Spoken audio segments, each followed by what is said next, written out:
श्री कृष्ण गोविंद हरे मुरारे नाथ नारायण वासुदेव श्री कृष्ण गोविंद हरे मुरारे नाथ नारायण वासुदेव नाथ नारायण वासुदेव नाथ नारायण वासुदेव नाथ नारायण वासुदेव नाथ नारायण वासुदेव गोविंद नाथ नारायण वासुदेव हरे राम राम राम हरे हरे हरे कृष्ण कृष्ण हरे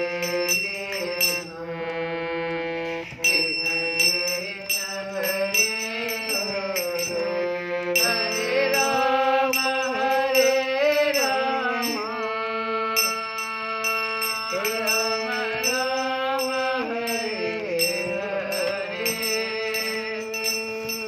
हरे कृष्ण कृष्ण कृष्ण हरे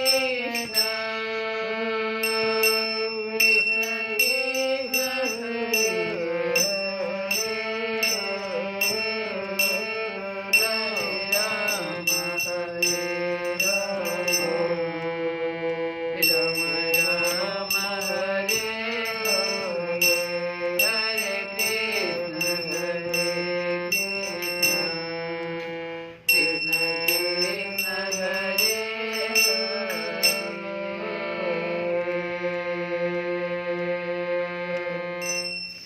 ये श्री कृष्ण ज्ञान तिमरान्धस्य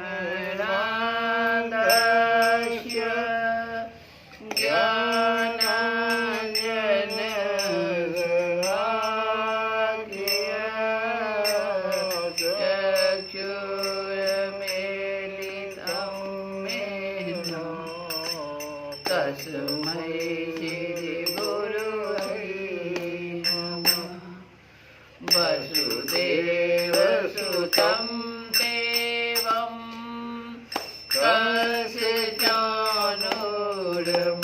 कंसचाणूरमर्दनं देवकी परमानन्दं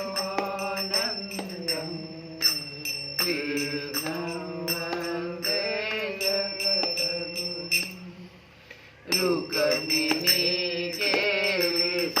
रुक्मिणीकेलिसंयुक्तं पीताम्बरशोभितं अवाप्ततुलसीगन्धं कृष्णं वन्दे जगद्गुरुं हे कृष्ण करुणा सिन्धो दीनबन्धु जगत्पते गोपेश गोपिकान्त राधाकान्त नमस्तुते तप्तकाञ्चन गौराङ्गी राधे वृन्दावनेश्वरी वृषभानुसुते देवी प्रणमामि हरिप्रियम् ॐ कृष्णाय वासुदेवाय हरये परमात्मने प्रणत कृष्णाय गोविन्दाय नमो नमः। मेरी श्री राधिका, पिता मेरे घनश्याम। मातु मेरी श्री राधिका, पिता मेरे घनश्याम। इन दोनों के चरणों मेरा बारंबार प्रणाम, मेरा बारंबार प्रणाम, मेरा बारंबार प्रणाम। जो हम कथा सुन रहे हैं उसी को फिर आज समझने की कोशिश करें कि जीव जो है एक क्षण भी बिना कर्म किए हुए नहीं रह सकता। यही भगवान अर्जुन को समझा रहे हैं। करे कश्चित ही जातु क्षणम अपि अकर्म कृत न तिष्ठति, न ही कश्चित क्षणमपि। कर्म योग, ज्ञान योग और भक्ति योग, किसी भी मार्ग में साधक कर्म किए बिना नहीं रह सकता। इस बात को एकदम गांठ की तरह समझें।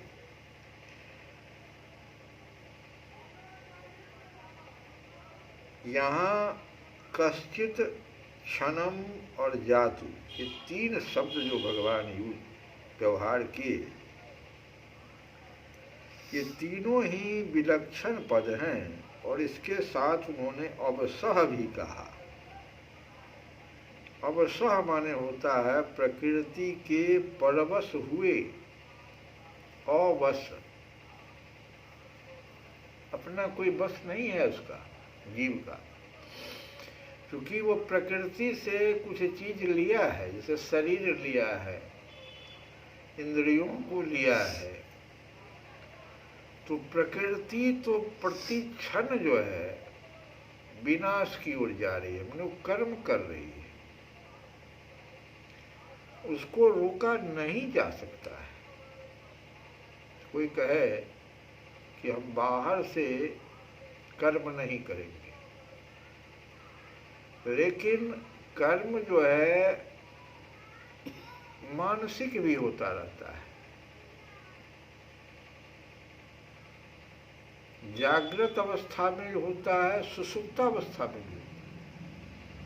सुषुप्तावस्था में अगर कच्चे नींद में किसी को जगा दिया जाए तो वह कहता है, उठ के बोलता है कि अभी हम कहाँ ठीक से सो पाए थे। आखिर वो कौन है कहता है हम ठीक से नहीं सोए,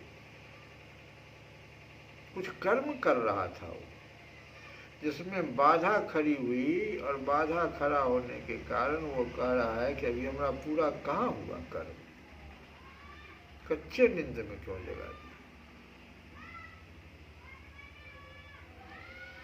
और एक विलक्षण बात ये है कि मानसिक जो कर्म होता, कोई कहता है क्या कि हम बाहर से कर्म न करेंगे, दिखाई नहीं पड़ेगा, माने इंद्रियों के द्वारा कर्म करता हुआ दिखाई नहीं पड़ेगा। लेकिन इंद्रियों के द्वारा किया गया कर्म तो समाज से व्यवस्थित रहता है। वह जीव समझता है कि इस सीमा रेखा को हम पार नहीं करेंगे, इससे हमारा समाज जो है हमारे ऊपर कलंक लगा देगा। लेकिन मानसिक रूप से जो कर्म होते रहता है वहाँ तो वो स्वतंत्र हो जाता है। बड़ा गूढ़ बात है ये, और उसका छाप बहुत भीतर तक पड़ता है, चाहे वो सन्यासी हो, चाहे वो कोई घर बैठा हुआ आदमी हो। मानसिक रूप से जो कर्म हो, कुकर्म भी करने लगता है, जो वास्तव में समाज देख नहीं रहा है, लेकिन उसके ऊपर तो बहुत बुरा प्रभाव पड़ रहा है। तो भगवान इसीलिए कहते हैं चार कश्चित और क्षणम और जातु तीनों विलक्षण शब्द है। और अवशः प्रकृति के वश। तो भगवान कहते हैं कि कोई भी मनुष्य कर्म किए बिना नहीं रहता, चाहे वह ज्ञानी हो या अज्ञानी। यद्यपि ज्ञानी का अपने कहलाने वाले शरीर के साथ कोई संबंध नहीं रहता। जो ज्ञानी है, जैन भरत जी का उदाहरण ही लें तो अपने उनका जो शरीर था भरत जी का, उससे उनका कोई संबंध नहीं था, अपना कहलाने वाला जो शरीर था। लेकिन उसके कहलाने वाले शरीर से तो हरदम क्रिया हो रहा है, मन मूत्र त्याग, भोजन, ये आवागमन। क्षणम पद का प्रयोग इसीलिए भगवान ने कश्चित शब्द का प्रयोग किया, पद का प्रयोग किया। फिर कहते हैं कि क्षणम पद का प्रयोग करके भगवान कहते हैं कि यद्यपि मनुष्य मैं हरदम कर्म करता हूँ ऐसा नहीं मानता। वो सोचता है कि हरदम थोड़े काम हम करते हैं। जब हम जागृत अवस्था में रहते हैं तभी के कार्य को वह कार्य मानता है, लेकिन ऐसा नहीं है। जब तक वह शरीर के साथ अपना संबंध रखता है, वह जीव मन जब तक वह जिंदा है, इस शरीर में है,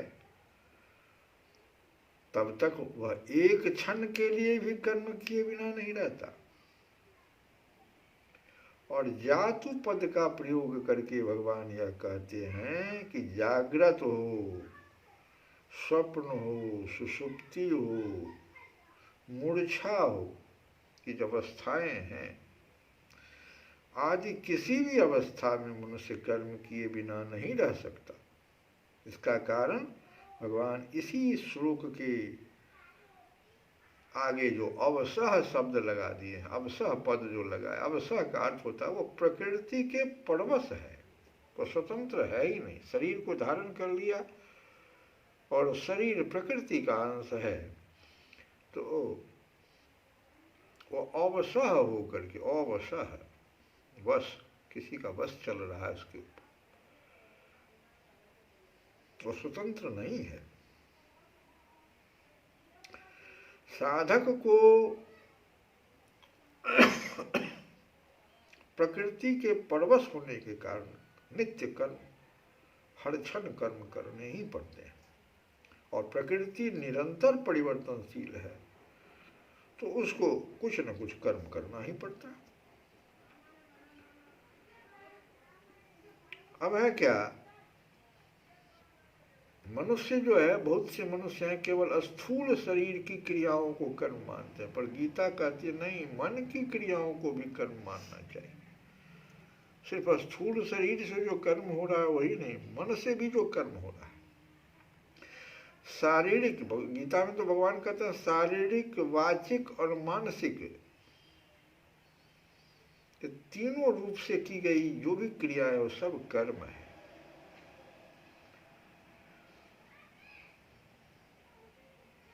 जिन शारीरिक अथवा मानसिक क्रियाओं के साथ मनुष्य अपना संबंध मान लेता है, वे ही सब क्रियाएं कर्म बनकर उसे बांधने वाली होती है, अन्य क्रियाएं नहीं।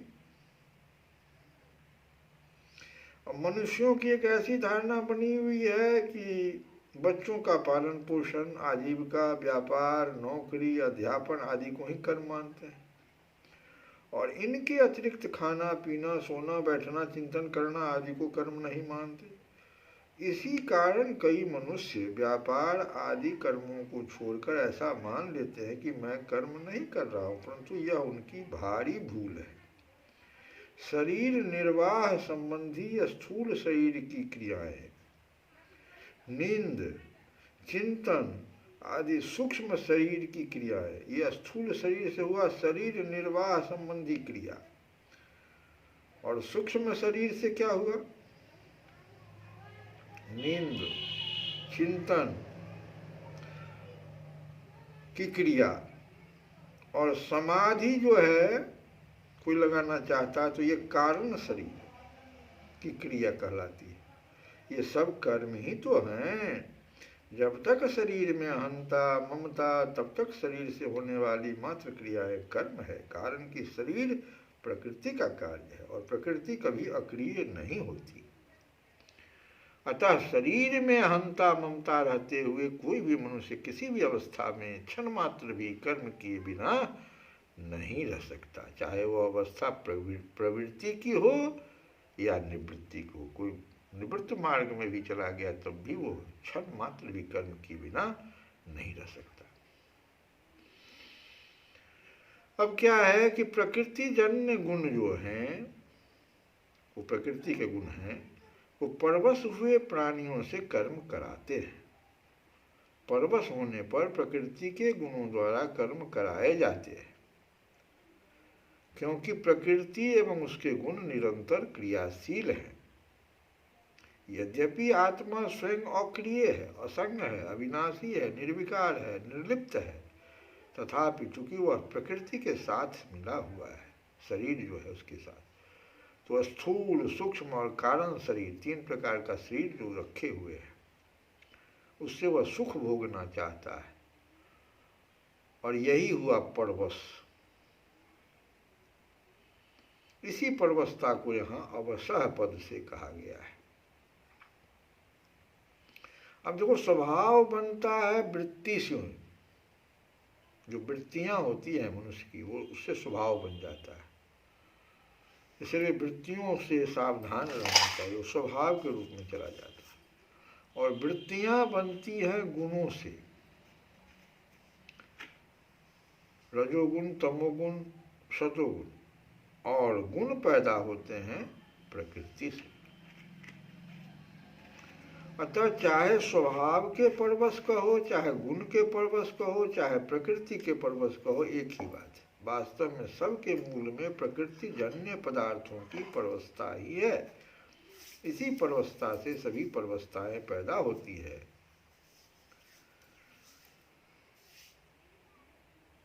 तो जो विशेष बात हुआ वो कि प्रकृति की सक्रिय, जिसको स्थूल कहते हैं, और अक्रिय, जिसको सूक्ष्म कहते हैं, जिसको हम देख नहीं रहे हैं। प्रकृति की सक्रिय अवस्था, जिसको स्थूल अवस्था, और अक्रिय अवस्था जो सूक्ष्म हो रहा है नींद वगैरह में, दो अवस्थाएं हैं। तो जैसे कार्य करना सक्रिय अवस्था है, कार्य न करना जो निंद्रा आदि है वो अक्रिय अवस्था है। और वास्तव में अक्रिय अवस्था में भी प्रकृति अक्रिय नहीं रहती, प्रत्युत उसमें सूक्ष्म रूप से सक्रियता रहती है। यही कारण है कि सोए हुए मनुष्य को जागने के समय से पूर्व ही जगा देने पर वो कहता है कि मुझे कच्ची नींद में जगा दिया। इसे सिद्ध हुआ कि नींद की अक्रिय अवस्था में भी नींद के पकने की क्रिया हो रही थी। जब पूरी नींद लेने के बाद मनुष्य जागता है तब उपर्युक्त बात नहीं कहता। इसी प्रकार समाधि, प्रलय, महाप्रलय आदि की अवस्थाओं में भी सूक्ष्म रूप से क्रिया होती रहती है। वास्तव में देखा जाए तो प्रकृति की कभी अक्रिय अवस्था होती ही नहीं, क्योंकि वह प्रतिक्षण बदलने वाली है। प्रकृति निरंतर परिवर्तनशील है।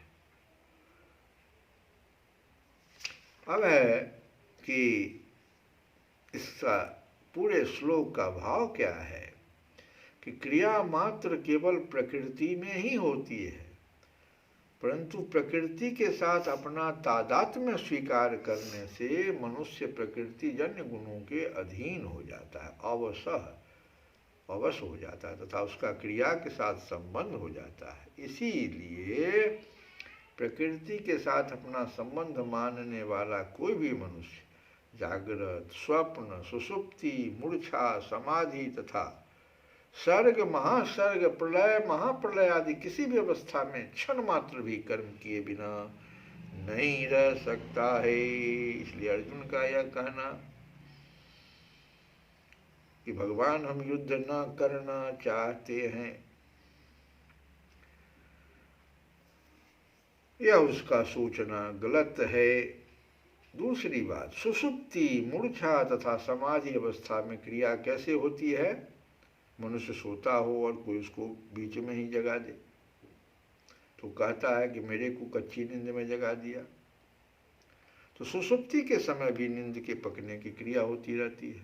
ऐसे ही मूर्छा हो और समाधि के समय भी क्रिया होती है। पातंजलि योग दर्शन में इसी क्रिया को परिणाम नाम से कहा गया है। परिणाम का अर्थ क्या होता है? परिणाम का अर्थ है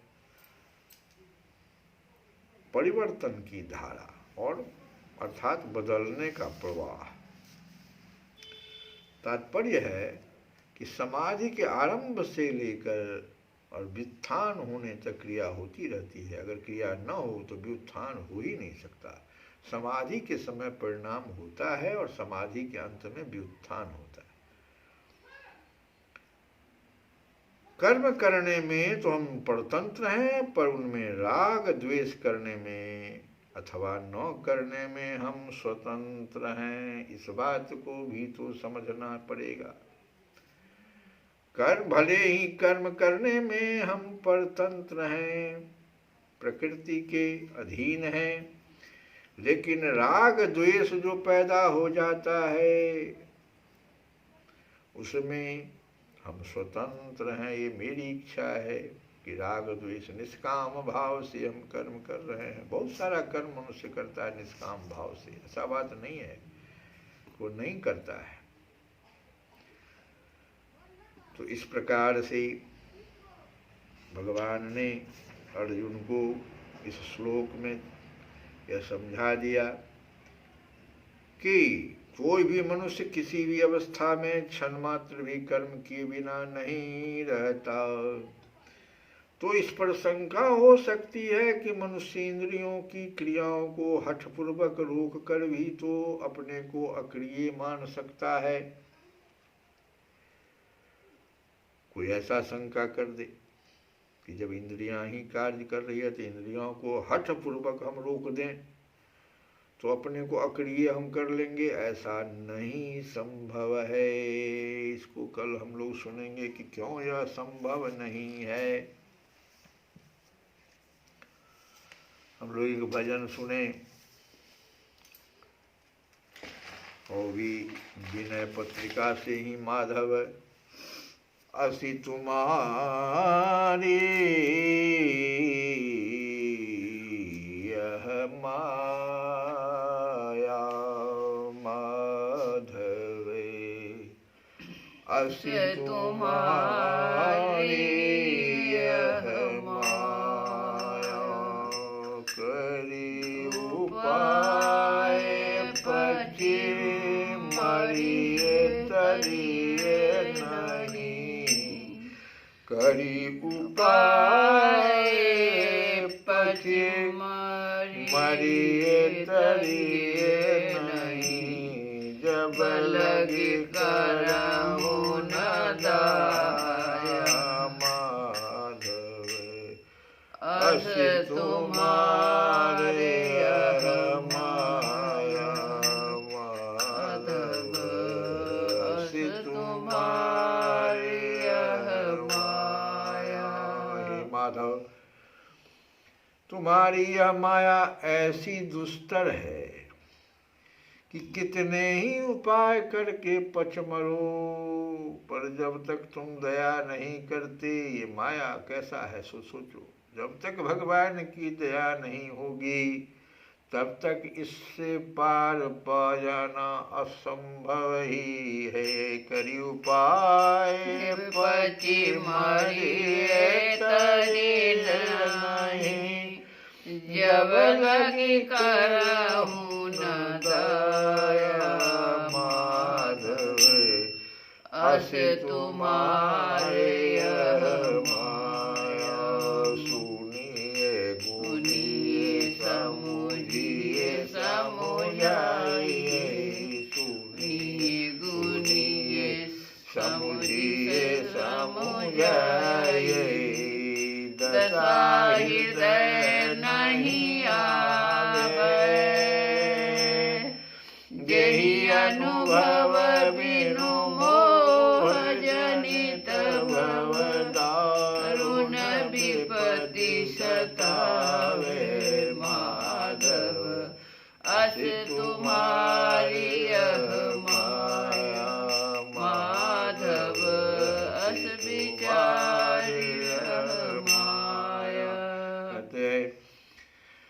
कि सुनता हूँ, विचारता हूँ, समझता हूँ तथा दूसरों को समझाता हूँ, पर तुम्हारी इस माया का यथार्थ रहस्य समझ में नहीं आता। और जब तक इसके वास्तविक रहस्य का अनुभव नहीं होता, तब तक मोह जनित संसार की महान विपत्तियां दुख देती ही रहेगी।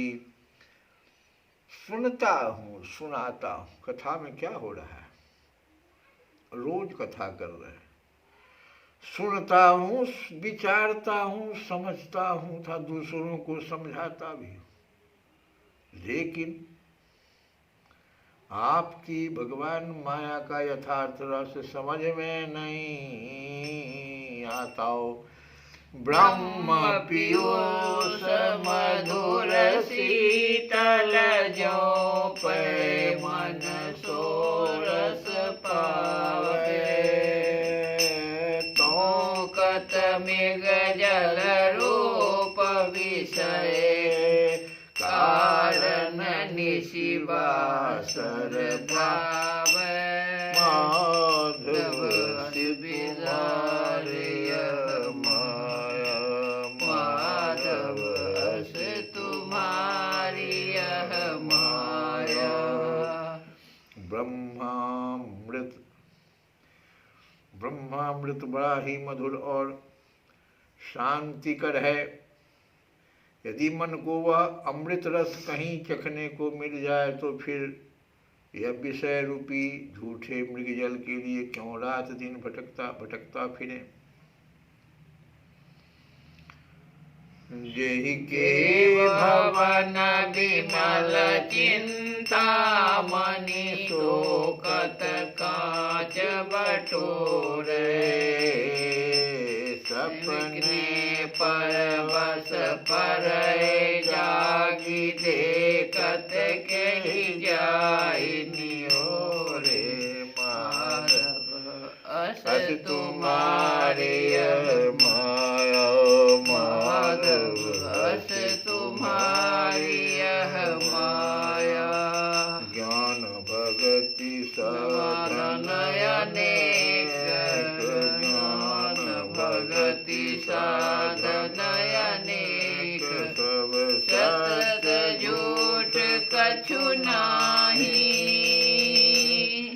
तुलसीदास हरि कृपा मिटे भ्रम, तुलसीदास हरि कृपा मिटे भ्रम, यह भरोस मन माहि, माधव से तुम्हारी यह माया, माधव से तुम्हारी यह माया, माधव अस तुम्हारी यह माया। कहते तुलसी बाबा भगवान से अंत में कि ज्ञान भक्ति आदि अनेक साधन हैं और सभी सच्चे हैं, इनमें झूठ एक भी नहीं, परंतु तुलसीदास के मन में तो इसी बात का भरोसा है कि अज्ञान का नाश केवल श्री हरि कृपा से ही हो सकता है। जिसके घर में ही निर्मल चिंतामणि विद्यमान है वह कांच क्यों बटोरेगा। भाव या कि जिसे ब्रह्मानंद प्राप्त हो गया वह माइक विषयानंद की ओर क्यों ताकने लगा। जैसे कोई सपने में किसी के पराधीन हो जाए और छूटने के लिए उससे विनय करे, पर जब जाग जाए तब वह किससे क्या निहोरा करेगा। तो इसलिए तुलसी बाबा कहते हैं कि तुलसीदास के मन में तो इसी बात का भरोसा है कि अज्ञान का नाश केवल श्री हरि कृपा से ही हो सकता है, अर्थात भगवत कृपा ही परम साधन है और वह सब जीवों पर है ही।